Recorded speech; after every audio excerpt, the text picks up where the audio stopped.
Garbė Jėzui Kristui. 22 diena. Vardant Dievo, Tėvo ir Sūnaus ir Šventosios Dvasios. Amen. Į Tave, Marija, nuolanki aukščiausia tarnaitė, kuri pažinai jau nuo širdies sumišimą amžino Dievo pasiūlymo akivaizdoje. Su pasitikėjimu te žvelgia 3 tūkstantmečio jaunuoliai. Padaryk juos sugebančius priimti Tavo Sūnaus kvietimą savo gyvenimą, padaryti visišką dovaną Dievo garbei. Duok jiems suprasti, kad tarnavimas Dievui pripildo širdį ir kad tik tarnaujant Dievui ir Jo karalystei save išpildome pagal dieviškai planą ir gyvenimas tampa šlovės giesme švenčiausiai trejybei. Šiandien tęsdami vakar rutuliotą temą, tai yra galvodami apie kryžių, pagalvokime apie Jėzaus elgesį. Ir jei pažvelgsime į Dievo Sūnų gimusį tarp mūsų, tai pamatysime, kad per jį galima matyti, kas vyksta švenčiausioje trejybėje. Visas Jėzaus gyvenimas – tai meilės išraiška, nes tėvas amžinybėje myli sūnų, o sūnus myli tėvą. Ir ta meilė niekada nesibaigia. Ir tada, tapęs žmogumi, Jėzus ir toliau tęsia meilės gyvenimą. Tačiau tapdamas žmogumi, Jėzus apiplėšia pats save. Dievas apiplėšia pats save ir savo norų tampa žmogumi. O tapęs žmogumi, Jėzus apiplėšia pats save ir pasirenka kryžių, o su juo ir gėdingiausia tų laikų mirti.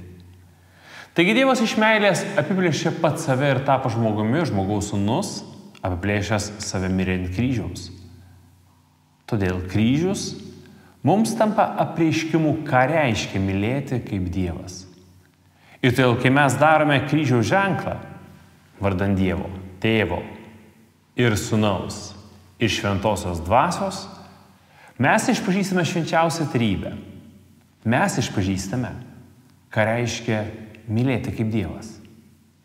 Ir būtent šiame kontekste nuskamba Jėzaus žodžiai pasakyti Evangelijoje pagal Matą, 8 skyrius 35 eilutėje.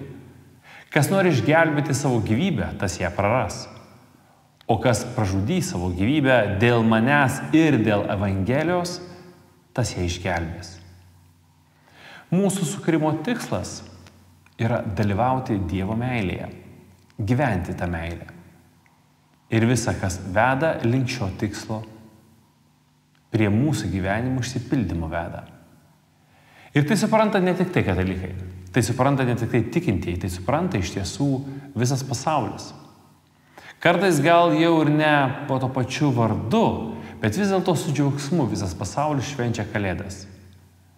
Nes net ir netikinti supranta, kad mūsų gyvenimas įgauna tikrą prasme tik tada, kai mes dovanojame, kai mes dovanojamės.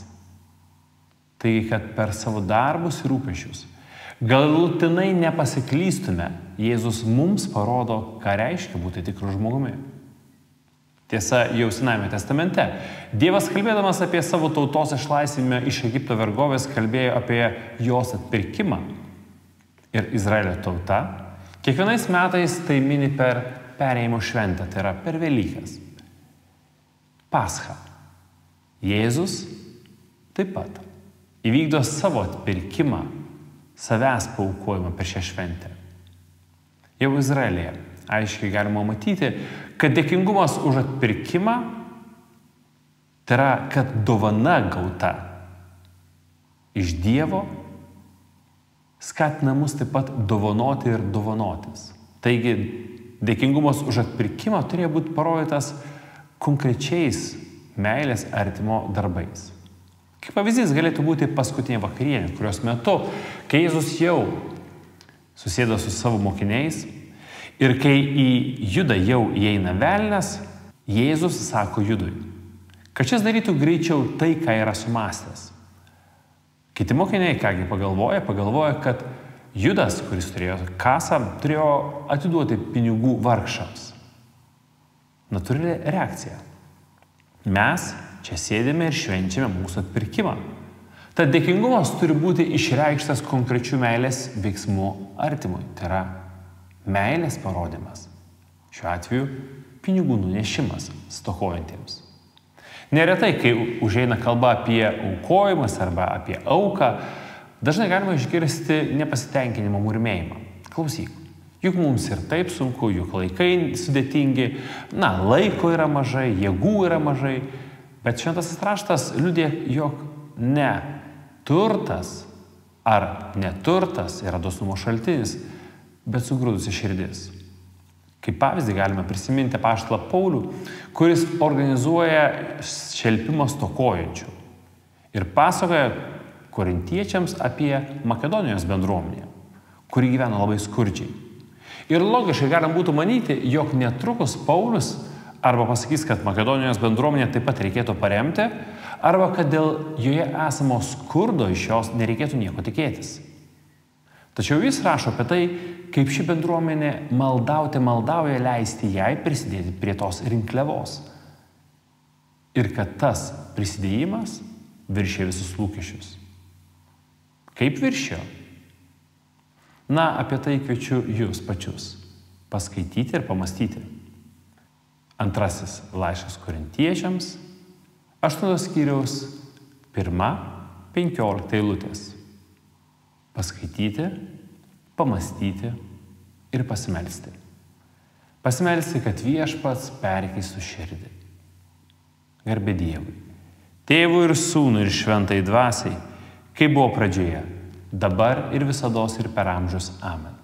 Vardan Dievo, Tėvo ir Sūnaus ir Šventosios Dvasios. Amen. Būkite palaiminti.